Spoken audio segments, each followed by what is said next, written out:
નમસ્કાર દર્શક મિત્રો, અતિથિમાં ફરી એકવાર આપનું સ્વાગત છે. અતિથિ એટલે એવો કાર્યક્રમ કે જે કાર્યક્રમમાં વિશિષ્ટ વ્યક્તિત્વ સાથે આપની મુલાકાત કરાવે છે અને વાતો કરીએ છીએ અંતરંગ. આજે આપણી સાથે છે મિસ્ટર મંદાર. મંદારજી, નોર્મલી આવું થતું હશે ને કે મંદાર જ્યારે કહે તો ખબર ના પડે ને પછી કે અરે આપકે સામે મિસ્ટર ભીડે, ત્યારે જઈને પછી આવે છે. એક કેરેક્ટર એસ્ટાબ્લિશ થાય અને પછી આખી લાઈફ બદલાઈ જાય. અને આપે હમણાં જ એક ઇન્ટરવ્યુમાં પણ કીધું કે મેરે ઘર પે જે પોસ્ટમેન આતા હૈ તો મારા પોસ્ટ પર બી મિસ્ટર ભીડે લખેલું હોય છે. પોસ્ટમેન પર પૂછે છે કે ભીડે સાહેબ કા કવર હૈ. એક કેરેક્ટર અને કેરેક્ટર આખું લાઈફ બદલી નાખે, આખી કેરિયર બદલી નાખે, આઈડેન્ટિટી બદલી નાખે. કેટલી ઇમ્પોર્ટન્ટ આમાં શું છે કે હવે છેલ્લા 8 વર્ષથી હું ભીડેની જ લાઈફ હું જીવું છું, મતલબ જીવું છું. કારણ કે 12 કલાકના શૂટિંગ, ગોકુલધામ સોસાયટીમાં રહેવાનું, ત્યાં શૂટિંગ કરવાનું છેલ્લા 8 વર્ષ સુધી. હવે તો એ તમે સમજી શકો કે 8 વર્ષ સુધી કન્ટિન્યુ 12 કલાકમાં તમે મતલબ આપકો આશ્ચર્ય હોગા કે I have not taken a single holiday since last 8 years. कारण के डिफरेंट रीजंस वर देयर, लेकिन मतलब मुझे ऐसा लगा कि यार मैं अभी सब सोचता हूँ तो एक्चुअली 8 साल से मैं भीड़े की ज़िंदगी जी रहा हूँ. पूरा મંદાર કहीं रह गया है. માત્ર 4 કલાક માટે હું મંદાર છું, બાકી બચા 12 કલાક તો ભીડે છું, 7 કલાક તો વયો ગયા સુવામાં. તો ખાલી 4 કલાક માટે હું મંદારની લાઈફ જીવી રહ્યા છું છેલ્લા 8 વર્ષથી. તો obviously my identity is Bhide only. દર્શક મિત્રો, આપને બતાવી દઉં કે આ કાર્યક્રમ શરૂ થયો ને એની એક્ઝેક્ટ 2 મિનિટ પહેલાં અમારે એવી ચર્ચા થઈ કે આખા કાર્યક્રમમાં આપણે ગુજરાતીમાં વાતચીત કરીશું. એમણે કીધું પણ ખરું કે હું ટ્રાય કરું છું, વચ્ચે વચ્ચે પેલું થોડું હિન્દી, ઇંગ્લિશ અને ક્યાંક લિટલ બીટ મરાઠી પણ આવી જશે. So bear with them please. Okay. Mandarji, artist જ્યારે પણ ફિલ્મ આર્ટિસ્ટ હોય કે સિરિયલ આર્ટિસ્ટ, એમાં વર્ષોથી કહેવાતું આવ્યું છે. અને અગેન એ જ સ્ટેટમેન્ટ મારે આપની પાસેથી પણ સાંભળવું છે કે જે માણસે થિયેટર કર્યું હોય છે ને એ થિયેટરવાળો આર્ટિસ્ટ વધુ લાંબી રેસનો ઘોડો હોય છે. समटाइम्स सपना जुए છે કે યાર એ અગર મિસ્ટર મંદાર ભીડે કે કેરેક્ટર में बन सकता है, एस्टेब्लिश हो सकता है, આટલું પોપ્યુલર થઈ જાય તો હું કેમ ન બનું. એવી વિચારધારાથી ઘણી બધી મોટી ફોજની દોડ આ ઇન્ડસ્ટ્રીમાં, એક આ ટીવી ઇન્ડસ્ટ્રી અને ફિલ્મ ઇન્ડસ્ટ્રી તરફ આવતી હોય છે. કદાચ એમને ખબર નથી હોતી કે પાછળ કેટલી સ્ટ્રગલ હોય છે, એની પાછળ જે ફાઉન્ડેશન કેટલું મજબૂત હોય છે. થિયેટર, એક્ટિંગ ટ્રેનિંગ કેટલી મહત્ત્વની? સૌથી મહત્ત્વની તો થિયેટર છીએ પહેલાં. કારણ ઘણા લોકોને ખબર ના હોય કદાચ, પણ હું મિકેનિકલ એન્જિનિયર છું. હું 3 વર્ષ દુબઈમાં હતો, ત્યાં જોબ કરેલી, પણ મારા બેસિક તો થિયેટર જ છે. હું જ્યારે 8મી સ્ટેન્ડર્ડમાં હતો ત્યારે પહેલાં પ્લે કરેલો, એનું નામ તો આમ્ही शाळेत जाणार नहीं, मतलब એને મીન્સ કે મેં સ્કૂલ નહીં જાઉંગા. So that was my first commercial play I can say. તો ત્યારે શરૂઆત કરેલી થિયેટરની, પછી એજ્યુકેશન અને પછી જોબ. પણ થિયેટર સાથે તો मतलब ત્યાંથી શરૂઆત થયેલી. તો આજ मतलब अभी आज तो मैं नहीं कर सकता क्योंकि obviously I am busy in this serial. પણ થિયેટર સૌથી મહત્ત્વનું છે, કારણ થિયેટર ઇઝ અ બેસ. ક્યારેક બોલો કે તમે ડાયરેક્ટ 10th સ્ટેન્ડર્ડમાં જાઓ એના કરતાં તમે પહેલાં જુનિયરમાં જાઓ, સિનિયરમાં જાઓ, 1st, 2nd, 3rd, 4th, 5th, 6th, 7th, 8th, 9th and પછી 10th. So that junior to 9th is your theatre which makes you, which creates you, which आपको मोल्ड करता फिर है. जाके जब एक कंपटीशन के प्लेटफॉर्म पे जाना है तब जाके वो सब काम में आता है जो आप सीखे हुए. जो आप ये पूरा सीखे हो, theatre even exactly teaches you. मेरे हिसाब से हिंदी हम कंटिन्यू ज़्यादा रखते हैं. बिल्कुल बिल्कुल, वो मैं सही थोड़ा रहेगा. सा क्योंकि वो इसमें आपको थिएटर में इतनी सारी चीज़ें आपको सीखने मिलती है. जैसे बैक स्टेज है, सिर्फ फ्रंट स्टेज की बात नहीं करूँगा मैं, इवन बैक स्टेज है. बैक स्टेज में आपके लाइटिंग आ गया, आपका सेट आ गया, आपका प्रॉपर्टी आ गया. जैसे आपने ये सब चीज़ें सीखी है, जैसे प्रॉपर्टी को संभाला. मैं आपको एग्जांपल दूंगा. थिएटर में आप जब भी आप परफॉर्म कर रहे होते हैं, आपके साथ एक प्रॉपर्टी होती है जो आपको उसका ध्यान रखना होता है कि भाई मेरी एंट्री है, मुझे इस प्रॉपर्टी के साथ जाना है या मुझे वो जाके प्रॉपर्टी वहाँ से उठानी है. तो ये सारी चीज़ें आज भी जब मैं तारक मेहता की शूटिंग करता हूँ तो मुझे काम में आती है. जब भी मैं जाता हूँ तारक मेहता में शूटिंग में करता हूँ तो मुझे ऐसा लगता है कि भाई अरे नहीं, ये जब शॉट दिया था मैंने तब मेरे हाथ में ये मेरा घड़ी हाथ में ऐसी थी, मेरे हाथ में चम्मच यहाँ था. तो ये सारी चीज़ें, प्लेसमेंट जो है प्रॉपर वो सब वो मुझे थिएटर सिखाता है. ये थिएटर से मुझे याद है चीज़ है. क्या है, अभी आज जो आपने आपके सामने एडीज होते हैं, असिस्टेंट डायरेक्टर्स होते हैं, उनका हालांकि काम होता है कंटिन्यूटी देखना, आपकी प्रॉपर्टी को देखना, लेकिन एज अ एक्टर आपका भी उतना ही आपकी उतनी जिम्मेदारी होती है कि आपकी प्रॉपर्टी का आप ध्यान रखें, जो आप थिएटर से यानी ये छोटी छोटी बातें हैं वो वहीं से सीखने को मिलती है। वो जाके जब बड़ा परफॉर्मेंस कभी भी आता है ना, तो ये सब छोटी छोटी चीज आपको बाकी आर्टिस्ट से अलग बता देती है। नाउ आपने बताया कि बहुत कम लोगों को मालूम होगा कि मैं एक इंजीनियर हूँ। जी। ये इत्तेफाक था क्या?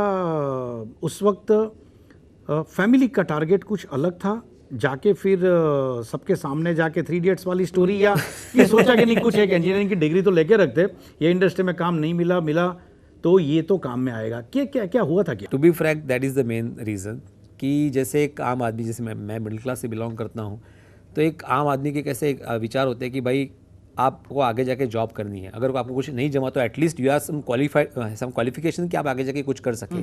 तो उस हिसाब से मैंने वो डिग्री तो ले ली मैकेनिकल इंजीनियर की। उसके बाद चूँकि मेरे अंकल दुबई में स्थित है, तो उन्होंने मुझे वहाँ पे बुला लिया, तो घर बैठे मुझे जॉब भी मिल गया। मतलब मैंने फ्रैंकली कोई जद्दोजहद नहीं की जॉब के लिए, क्योंकि मैं करना ही नहीं चाहता था, मैं थिएटर करना चाहता था। उसकी तरफ मेरा रुख मुड़ा ही था कि मुझे सामने से जॉब ऑफर हुआ। अब उस ज़माने में, मैं मतलब 1997 की बात कर रहा हूँ, उस ज़माने में मुझे एक फिगर ऑफर हुई थी जो काफ़ी थी।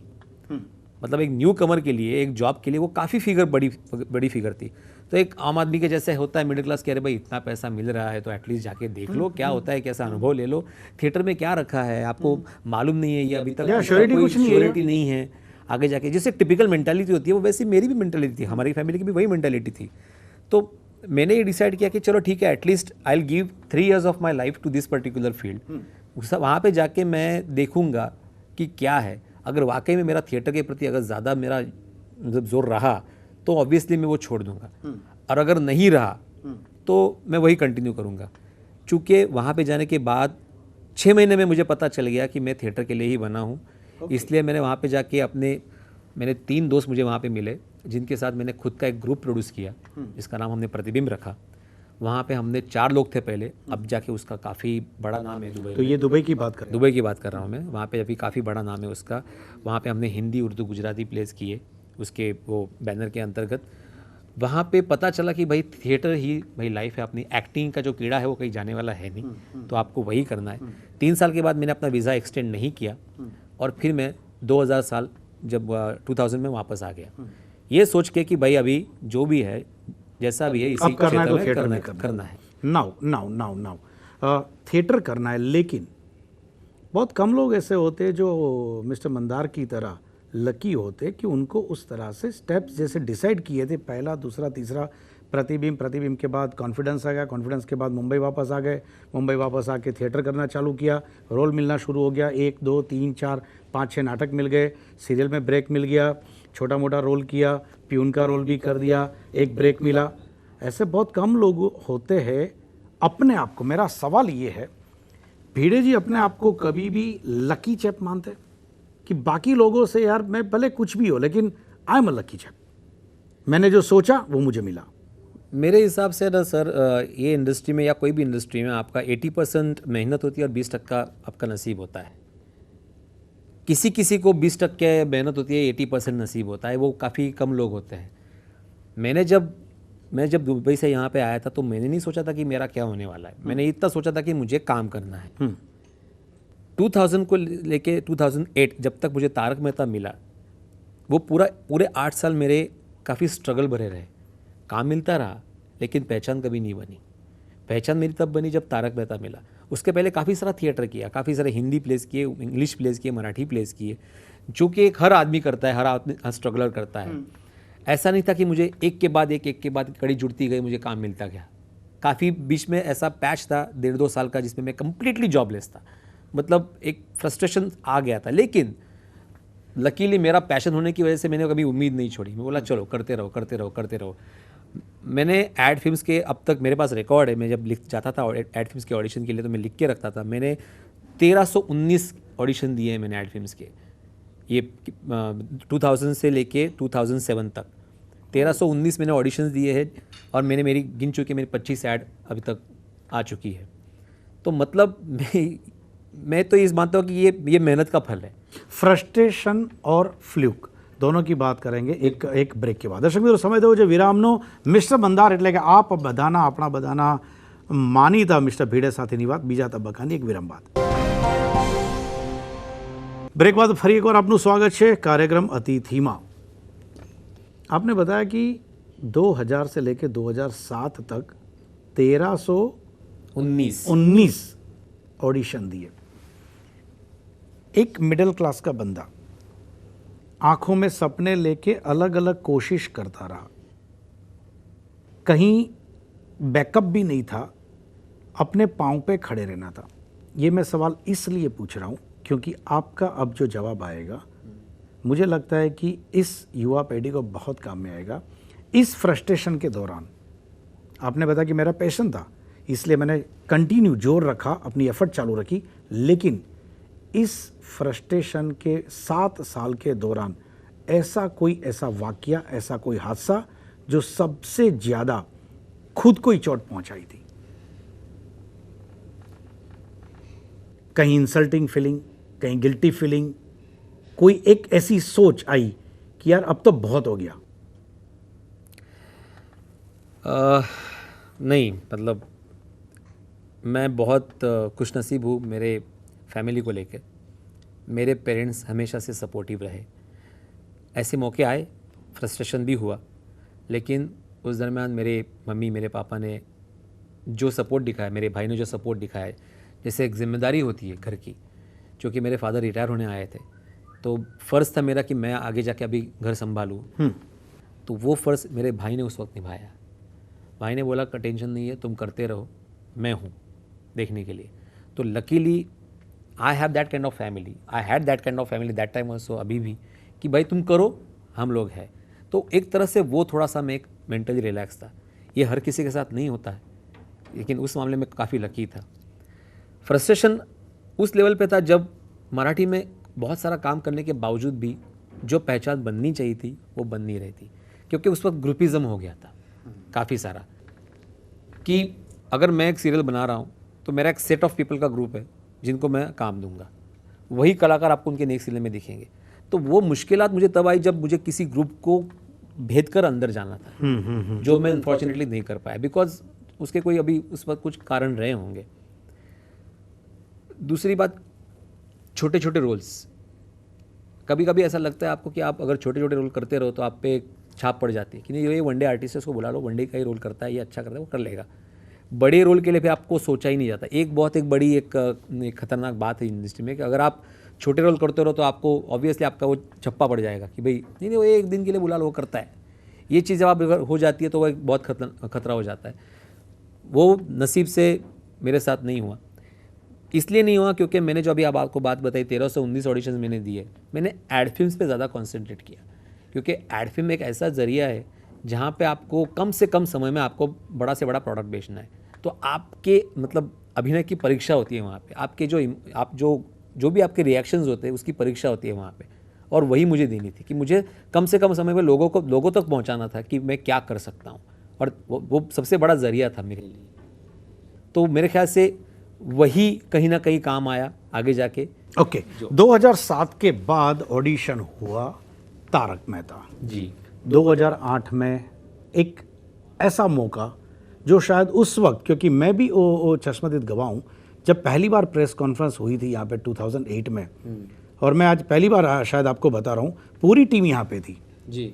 Even Disha Vakani was there, Dilip bhai was there, दादाजी भी थे। लेकिन मैंने भी उस वक्त इसमें से किसी को नहीं चुना था, मैंने सिर्फ दिलीप जोशी का इंटरव्यू किया था, और भी इस वजह से क्योंकि इनकी पहले बहुत सारी सीरियल आ चुकी थी और वो पॉपुलर थे। लेकिन आज भी मुझे लगता है कि उस टाइम अगर ले लिया होता तो वो भी एक मेरा मेमोरेबल इंटरव्यू बन जाता। लेकिन 2007 में ऑडिशन में क्या सोच के गए थे और हुआ क्या? बहुत सारे होंगे ना?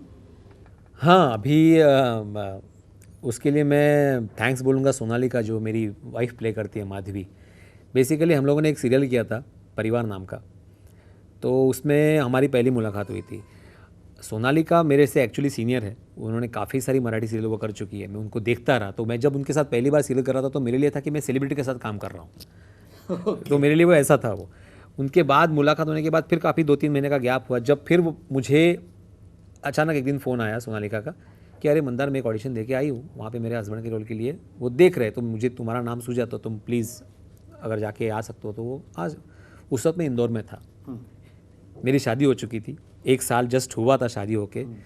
तो मैं एक ये बात भी मानूंगा कि शादी होने का एक फ़ायदा भी था शायद से, क्योंकि घर में लक्ष्मी आई थी, तो ऑब्वियसली उसका भी एक लक काम कर चुका होगा या तो इंदौर में था। इंदौर में जब मैं फ़ोन आया तो इमीडिएटली दूसरे दिन मैं फ़्लाइट पकड़ के मुंबई आया, और जैसे ही मैं आया इमीडिएटली ऑडिशन देने गया तो आसिफ भाई मुझे मिले।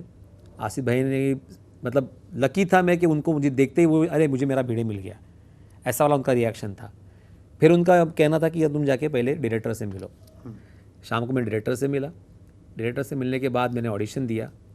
ऑडिशन में मैंने वही अपने हिसाब से जो मैं अभी डायलॉग बोलता हूँ, हमारे एक में सेक्रेटरी को मैंने एडिशन देके थोड़ा सा बोला, तो उसको अच्छे लगे, वो ऑडिशन अच्छा लगा। उन्होंने बोला कि ये कंटिन्यू रखना। तो वो सारी एक चीज़ें, मतलब एक के बाद एक, एक के बाद एक, एक के बाद एक होती गई, और वो और जम गया। इंदौर मामला वहीं पे आते वापस थोड़ा फ्लैशबैक में।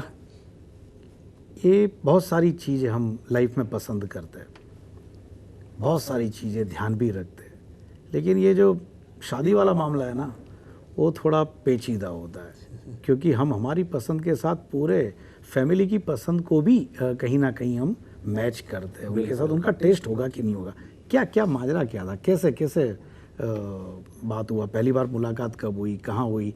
कोई कोने में बिठाया होगा कि यार बात करो, चलो एक दूसरे को जान लो। हाँ, क्या हुआ था क्या? हाँ, एक इंटरेस्टिंग बात ऐसी थी कि हमेशा लड़के वाले जाते हैं लड़की वालों को देखने के लिए, मेरे साथ उल्टा हुआ था। लड़की वाले आए थे लड़की को देखने के लिए। आने के बाद उनका आगमन हुआ और मैं उनके लिए पोहा लेके गया था। मतलब पूरा मामला उल्टा था हमारे यहाँ पे। तो मैं उनके लिए पोहे की डिश लेके गया था, खाया हुआ है उन्होंने, फिर वापस वो होटल में चले गए। उनकी तरफ से तो इमीडिएटली हाँ थी, लेकिन मैं चाहता था कि मैं एक बार फिर से अपने होने वाली पत्नी के साथ बातचीत करूँ, उनको पूरी बात बताऊँ कि एग्जैक्टली मामला क्या है, माजरा क्या है। तो मैं इस मामले में भी काफ़ी अपने आप को खुशकिस्मत समझता हूँ कि मेरे जो इन लॉज है, उन्होंने इस फील्ड के मतलब आदमी को दामाद चुना जो बिल्कुल भी भरोसे की फील्ड नहीं है। सबसे ज़्यादा रिस्क लिया उन्होंने, सबसे ज़्यादा बड़ा रिस्क उन्होंने लिया। मतलब उनके हैट्स ऑफ टू देम, उनका डिसीजन बेसिकली, कि पता नहीं उनको क्या लगा कि बोला नहीं ये ठीक है, ये जो भी है करेक्ट होगा।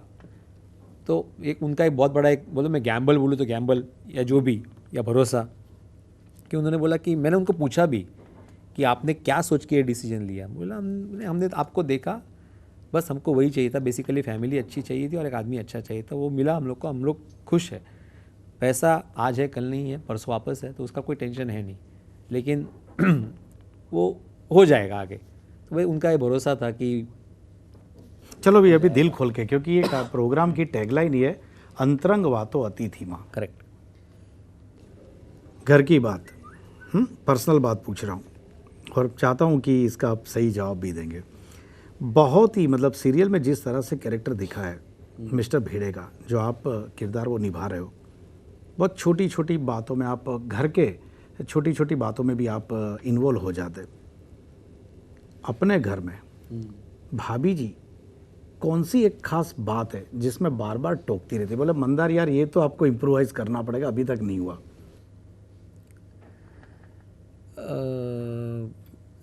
मेरी एक बहुत मतलब उसके हिसाब से बुरी आदत है कि मैं किसी भी चीज़ को फटाक से ना बोल देता हूँ।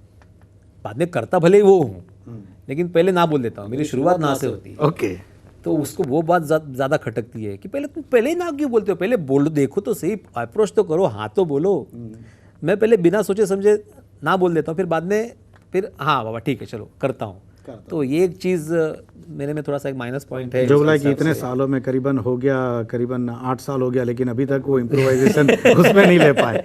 नहीं, क्योंकि भेड़े के लाइफ ज़्यादा जी रहा हूँ ना मैं, प्रॉब्लम वही है मेरी। मंदार के लाइफ को इम्प्रोवाइज करने के लिए टाइम ही नहीं दिया है भेड़े ने, क्योंकि भेड़े में ही हूँ। ओके रोक रहा हूँ, अगेन एक वक्त हुआ छोटे से ब्रेक। दर्शक मित्रों, विराम बाद अंतिम तबक्कानी वातो मिस्टर मंदार साथनी। विराम बाद फरी एक और स्वागत है कार्यक्रम अतिथिમાં अंतिम तबक्कानी वातो मिस्टर मंदार साधनी। दिल खोल के बात करते हो, स्टेज पे भी हंसी खुशी बहुत होती रहती होगी, और आपने बताया कि एक पूरे भीड़े के कैरेक्टर में ही आप बिल्कुल ढल गए हो। बिल्कुल, है ना, कि कहीं पे भी कोई अगर mister Mandar hello mister Mandar, airport पे जाना होगा तो बाजू वाले का नाम दे रहा है, कोई होगा। इन बीच में अपने आप को, क्योंकि सेट पे जैसे हमने भी बातें सुनी है, आसिफ भाई से भी बातें होती रहती है कि एक अच्छा सा हल्का फुल्का माहौल बनाने की हरदम कोशिश भी होती रहती है। बिल्कुल।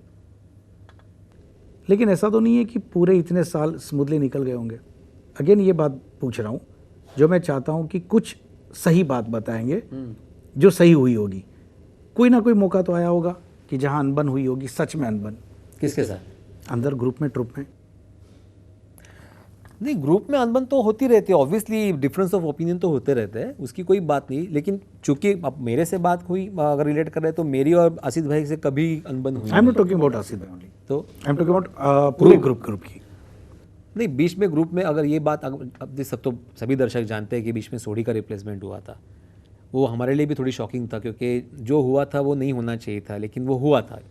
मेरे ख्याल से वही एक वाकया है जो पिछले 8 साल में मुझे रिकलेक्ट करता हूँ मैं कि भाई वो जो नहीं होना चाहिए था लेकिन हो चुका। लेकिन अभी आप देखो, सीरियल की लोकप्रियता देखो या ऑडियंस की चाहत देखो कि वो वापस भी आ गया। मतलब उनको एहसास हुआ कि ऐसा नहीं होना चाहिए था। तो ठीक है, जो हुआ सो हुआ, जो हुआ वो भूल गए। और चूँकि सबसे बड़ा कोई नहीं है, सबसे बड़ा शो है। ना डायरेक्टर है, ना आर्टिस्ट है, ना प्रोड्यूसर है, ना कैमरामैन है, कोई नहीं। सबसे बड़ा क्या है? शो है। जो कुछ करना है वो शो के लिए करना है। और शो किससे होता है? टीम वर्क से होता है। और टीम वर्क करने के लिए आपके ईगोज, आपके सब प्रॉब्लम्स बाजू में रखने ही पड़ते हैं। मैं ये नहीं कहूँगा कि हमारे बीच में कोई अनबन नहीं होती या झगड़े नहीं होते, लेकिन we all are mature enough to understand that problem कि ठीक है, चलो हो गया। अगर आज एक्स और वाई के बीच में झगड़ा होता है तो जेड है उसको समझाने वाला कि भाई ये आप सही नहीं कर रहे हो। लेकिन समझाने वाला होता है, लेकिन समझने वाले भी बहुत ज़्यादा जरूरी है कि चलो भाई, हाँ चलो मानते कि भाई नहीं होना चाहिए। तो ये समझ के इमीडिएटली हम लोग कैरी फॉरवर्ड करते, तो वो प्रॉब्लम वही की वही निपट जाती है। हास्य में, क्योंकि कॉमेडी स्पेशल आपको सबसे पहले से आपका टेस्ट शायद वही रहा हुआ है, जो आपने भी इंटरव्यूज में भी बताए थे। कॉमेडी में परपीड़न वृत्ति जो बोलते, टिपिकल किसी की तकलीफ दिखा के लोगों को हंसाना, है ना, ये किस तरह से आप कोई भी कॉमेडी, क्योंकि बहुत सारी कॉमेडी सीरियल नहीं, मुझे नहीं लगता कि मतलब वही जरिया है कॉमेडी का। अगर फिर वैसा तारक मेहता हिट ही नहीं होता ना, क्योंकि तारक मेहता में हम लोग किसी की भी वीकनेस का मजाक नहीं उड़ाते, पहली बात तो। क्योंकि आप किसी के व्यंग पे अगर आप हंसो तो उसका क्या मतलब है? बेसिकली आपने तो नहीं बनाया ना इंसान को बनाने वाला तो ऊपर वाला है। तो वो अगर कैसा भी है उस पर आप व्यंग कैसे, मतलब हंस कैसे सकते हैं आप? पहली बात तो हंसने के लिए तो सिचुएशंस काफ़ी होती है। रोज़मर्रा की लाइफ में भी हंस सकते हैं हम लोग। काफ़ी सारी चीज़ें ऐसे होती है, बच्चों के हिसाब से हंसी होती है, हम लोग के बड़ों के हिसाब से हंसी होती है, अलग अलग तो हंसी होती है। तो वो व्यंग करने के बाद किसी के पास शारीरिक व्यंग करके आप हंसी पैदा करो तो उसका कोई मतलब ही नहीं है। आपने देखा होगा तारक मेहता में हम लोग ये बात बिल्कुल अवॉइड करते हैं कि कहीं भी उस हिस्म से हम लोग ए मोटे चलना क्या कर रहा है, ऐसा कभी नहीं होता। उसका भी एक जरिया है बोलने का कि हाथी भाई अगर बोलते कि क्या करूं, मुझे अभी भूख लग रही है, खाने के बाद भी मैं 3 बार खाता हूं, तो वो इसमें अपने आप हाथ से आ जाता है। उसके लिए उस आदमी को मोटा बोलने की ज़रूरत नहीं है। तो व्यंग कर पे हंस भी, मतलब I don't know, I mean this is not the right way. Overall बात करें, क्योंकि जिस तरह से स्टडी इंजीनियरिंग, उसके बाद ये इंडस्ट्री में स्ट्रगल, दुनिया के लिए मैं आपको राय ओवरऑल पूछ रहा हूँ अलग अलग सब्जेक्ट्स के ऊपर, क्योंकि लास्ट 3 मिनट्स है हमारे पास।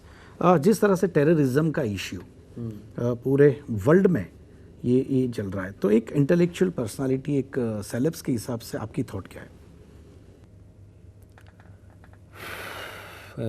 ये बहुत गहरी बात है एक्चुअली, क्योंकि अगर मैं एज अ थर्ड पर्सन ये टेररिज्म को देखता हूँ तो दुख तो बहुत होता है। लेकिन मैं एक इसमें अगर एज अ भारत का नागरिक मैं ऐसे बोलूँ तो मुझे ऐसा लगता है कि ये प्रॉब्लम अपने आप में ही एक प्रॉब्लम सॉल्व हो सकता है। जिस तरह से अगर जैसे मान लीजिए कि कोई एक फलाना टिम का टेररिस्ट है, उसके कुछ मांगे हैं जिसके लिए उसने टेररिज्म को अपनाया है, तो या तो आप उसकी मांगे पूरी करो या तो आप उसका ब्रेनस्टॉर्मिंग करो। ये 2 चीज़ें हो सकती है। अभी टेररिज्म क्यों पलता है, क्यों पनपता है? बेसिकली क्योंकि एक के बाद एक ये सब इश्यूज बढ़ते जाते हैं। अब ये इश्यूज क्यों बढ़ते हैं? क्योंकि 1-to-1 इंटरेक्शन नहीं है, 1-to-1 बातें नहीं होती बेसिकली। और इसका बड़ा स्वरूप जो हो जाता है तो वो पूरा एक बहुत बड़ा कोई भी प्रॉब्लम का अक्रॉस द टेबल बैठ के कहीं ना कहीं वो बातचीत शुरू होनी चाहिए, बस, कोई भी basically मामला। मामले तब में जाके वो पलेगा नहीं। 1-to-1 अगर ये बातें होनी शुरू हो जाए ना, मैं लिटरली बोल रहा हूँ 1-to-1 में बातें शुरू हो जाए तो उसका कोई हल इंडियन एजुकेशन सिस्टम, हमारा जो एजुकेशन सिस्टम है, चाहे महाराष्ट्र हो, गुजरात हो, आंध्रा हो, अरुणाचल प्रदेश हो, इंडियन एजुकेशन सिस्टम जो है हमारी, उसके बारे में आपकी विशेष राय क्या है? एजुकेशन सिस्टम मेरे ख्याल से, मैं क्योंकि I don't know, I am not aware about other states, लेकिन महाराष्ट्र में जो एजुकेशन सिस्टम है मेरे हिसाब से, मतलब मैं अगर जैसे मैं भी एक खुद पेरेंट हूँ, मैं भी, मेरा बच्चा पढ़ रहा है, फर्स्ट स्टैंडर्ड में है, तो सिस्टम तो अपने यहाँ पे कोई प्रॉब्लम नहीं है, सब अच्छा है, अलग अलग बोर्ड्स है। मैं सिर्फ इतना कहना चाहूँगा हमारे पेरेंट्स को कि अपना जो बच्चा है या बेटा है, बेटी है, उनके ऊपर आप कंपटीशन में मत जाइए। मतलब आज जैसे बोर्ड्स आ गए, ICSE board, IB board, SSC board, CBSE board, कि भाई मेरा बेटा आईसीएसई में पढ़ता है, मेरा बेटा आईबी में पढ़ता है, इसमें कोई कंपटीशन नहीं है। अल्टीमेटली पढ़ना ज़रूरी है। मैं एसएससी में पढ़ा हूँ तो मेरा क्या बुरा हुआ? ऑब्वियसली अगर मेरे पिताजी एसएससी में पढ़े तो उनका क्या बुरा हुआ? तो बोर्ड कोई प्रॉब्लमेटिक नहीं। लेकिन आज जो कंपटीशन हुआ है ना, किसी की भाई मेरा आईसीएसई में, मेरा आईबी में, और वो भी इंजीनियरिंग करके मैं एक्टिंग भी कर रहा हूँ। वही, मतलब अल्टीमेटली आप करना क्या चाहते हो? Yes yes.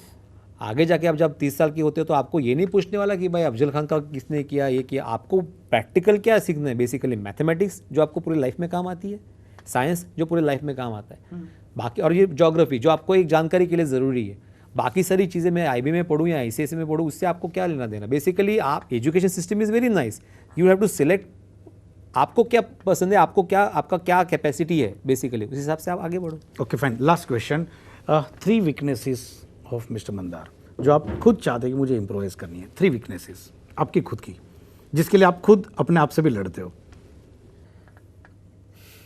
खाने पे कंट्रोल और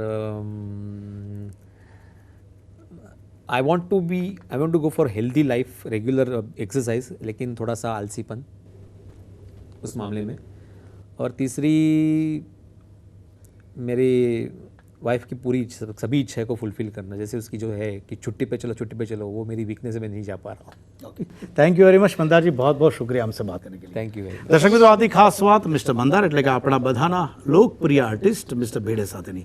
ફરી મળીશું નેક્સ્ટ એપિસોડમાં એક નવા અતિથિ સાથે। ત્યાં સુધી રજા આપશો, નમસ્કાર। Thank you, thanks again. Thank you very much. Interview तो काफ़ी हुए मेरे, लेकिन ये जो देवांग साहब ने लिया अतिथि अंतरंग, बेसिकली वो हटके था, क्योंकि आज तक मुझे इतना ओपन किसी इंटरव्यू में मैंने अपने आप को किया नहीं था। और बहुत पर्सनल बातें मेरी इसके साथ शेयर हो गई देवांग जी के साथ, तो एक बोलते हैं ना, एक नॉस्टैल्जिक सा फील आ गया था, काफ़ी पुरानी बातें याद दिला दी इन्होंने। तो I am very thankful to this particular show कि ये मौका मिला मेरा अपने ऑडियंस के साथ रूबरू होने का, इस जरिए के यही एक मौका था, यही एक ज़रिया था जिसमें ऑडियंस मेरे बारे में जान सके, मेरी पर्सनल बातें जान सके। तो thank you very much, I really appreciate, thank you very much Devang ji, and I wish you very all the best.